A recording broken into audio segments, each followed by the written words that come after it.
ഇപ്പോൾ BJP നേതാവ് ജോമോൻ ചക്കാലക്കൽ കൂടി ചേരുന്നു. ശ്രീ ജോമോൻ ചക്കാലക്കൽ, ഇപ്പോൾ MLA പറഞ്ഞത് താങ്കൾ കേട്ടിരിക്കും. അത് അവിടെ നിൽക്കരുത്. കാരണം ഉത്തരവാദപ്പെട്ട ജനപ്രതിനിധി എന്ന നിലയിൽ ശാന്തകുമാരി നടത്തിയ ഇടപെടലുകളെക്കുറിച്ച് ആണ് പറഞ്ഞു. ഒപ്പം തന്നെ ദേശീയപാത അതോറിറ്റിയുടെ നിസ്സംഗതയും അലംഭാവത്തെയും ഉദാസീനതയും അനാസ്ഥയും കുറിച്ചുമാണ്. ഇവിടെ 4 കുഞ്ഞുങ്ങളുടെ ജീവൻ പോയതിന് കാരണക്കാർ ദേശീയപാത അതോറിറ്റി തന്നെയാണ്. വല്ലാത്ത കൊടും വളവ്, അത് നികത്തം നേരെയാക്കണമെന്ന് ജനപ്രതിനിധികളടക്കം നിരന്തരം ആവശ്യപ്പെടുന്നു. ഒരു ചലനം പോലും ദേശീയപാത അതോറിറ്റിയുടെ ഭാഗത്തുനിന്ന് ഉണ്ടാകുന്നില്ല. അവിടെയാണ് പ്രതികൾ നിങ്ങൾ തന്നെയാണ്, കേന്ദ്രം തന്നെയാണ് എന്ന തരത്തിലേക്ക് വരുന്നത്. അത്യന്തം വേദനാജനകമായ ഒരു കാര്യമാണ് സംഭവിച്ചിരിക്കുന്നത് എന്ന് നമുക്കെല്ലാവർക്കും അറിയാം. കേരളത്തിലെ ഓരോ വീടിനും സംഭവിച്ചൊരു ദുഃഖം പോലെയാണ് മലയാളി സമൂഹം ഇതിനെ നോക്കിക്കാണുന്നത്. അതെല്ലാം നമുക്കറിയാം. ഇവിടെ അങ്ങോട്ടും ഇങ്ങോട്ടും നമ്മൾ വാദപ്രതിവാദങ്ങൾ നടത്തുക എന്നതിനേക്കാൾ ഇപ്പോൾ നമ്മുടെ MLA നടത്തിയ ഇടപെടലുകളൊക്കെ നന്നായിരിക്കുന്നു, അഭിനന്ദിക്കുന്നു. പക്ഷെ ഞാൻ മറ്റൊരു കാര്യം പറയട്ടെ. പനയമ്പാടത്തെ വിഷയം മാത്രമല്ല, കേരളത്തിന്റെ ഒരു പാരിസ്ഥിതിക സ്ഥിതി വെച്ചിട്ട് നമ്മുടെ ഇവിടുത്തെ എല്ലാ വളവുകളും എല്ലാ ചെരുവുകളും ഒന്നും നമുക്ക് നിവർത്താൻ പറ്റില്ല എന്ന് MLAക്കും അറിയാം, നിങ്ങൾക്കും അറിയാം, ഈ സംസാരിക്കുന്ന എനിക്കും അറിയാം. കാരണം നമ്മുടെ നാട്ടിൽ സൗദി അറേബ്യനെ പോലെ 400 കിലോമീറ്റർ നേരെ പോകുന്ന ഹൈവേ ഒന്നും പണിയാൻ പറ്റുന്ന ഒരു സ്ഥിതിവിശേഷമല്ല ഇവിടെ സംഭവിച്ചിരിക്കുന്നതും. ഇപ്പൊ നമുക്ക് കുറ്റപ്പെടുത്താനാണെങ്കിൽ NHAIനെ കുറ്റപ്പെടുത്താമെങ്കിലും ഇപ്പോൾ തന്നെ ആ ഡ്രൈവർമാർ കൃത്യമായി പറഞ്ഞു കഴിഞ്ഞു. അത് തങ്ങളുടെ ആ ഒരു ഡ്രൈവർ പറഞ്ഞു, എന്റെ ഭാഗത്തുനിന്ന് വന്ന വലിയ വീഴ്ചയാണ്, വളവ് നോക്കാതെ ഞാൻ ഓവർടേക്ക് ചെയ്തതാണ് എന്ന് അദ്ദേഹം പറഞ്ഞു കഴിഞ്ഞു.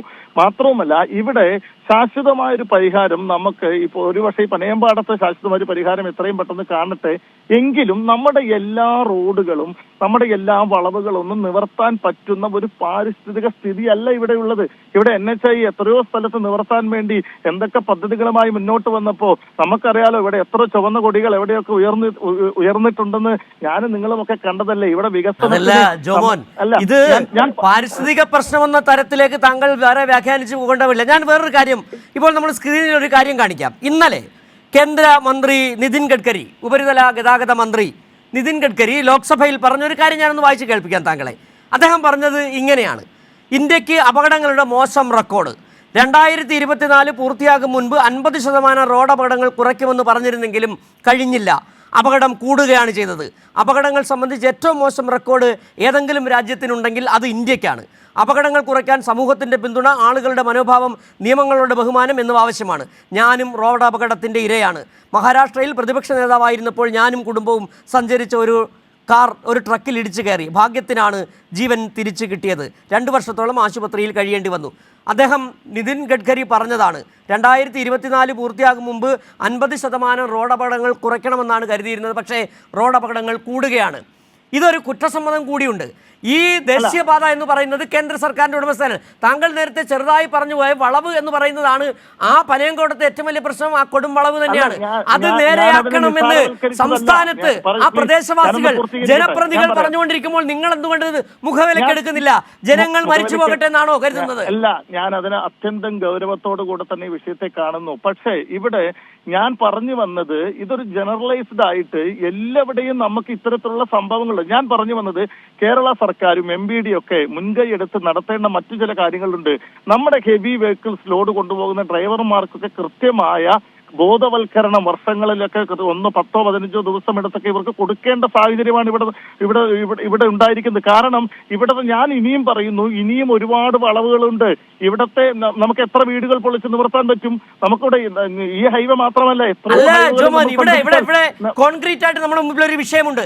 ഈ സ്ഥലത്ത് ഒരു വർഷത്തിനിടെ 22 അപകടങ്ങൾ ഒരു വർഷത്തിനിടെ നടന്നതാണ്. 22 അപകടങ്ങൾ. അടുത്ത വിഷയം മാത്രമല്ല, ഒരു വിഷയം ഉണ്ടാകുമ്പോൾ ഇനി സംഭവിക്കാൻ പോകുന്ന മറ്റൊരു കാര്യം ഞാൻ ഇടപെട്ട. കഴിഞ്ഞ ദിവസം തടിലോറി കയറി വന്ന ഒരു വണ്ടി 4 നാടോടികളെ ഇടിച്ചു കൊന്ന വിവരം നമുക്കൊക്കെ അറിയാലോ. ഗുരുവായൂര് ഇതിൽ സംഭവിക്കുന്ന മറ്റൊരു ആഘാതം കൂടിയുണ്ട്. ഞങ്ങളൊക്കെ പൊതുപ്രവർത്തകരാണല്ലോ. കഴിഞ്ഞ ദിവസം ഒല്ലൂർ ഡിവൈഎസ്പിയുമായി ഞാൻ സംസാരിച്ച മറ്റൊരു വിഷയമുണ്ട്. എന്താണ് സംഭവിക്കുന്നത് അറിയാമോ? ഇപ്പൊ ഒരു വിഷയമുണ്ടായി.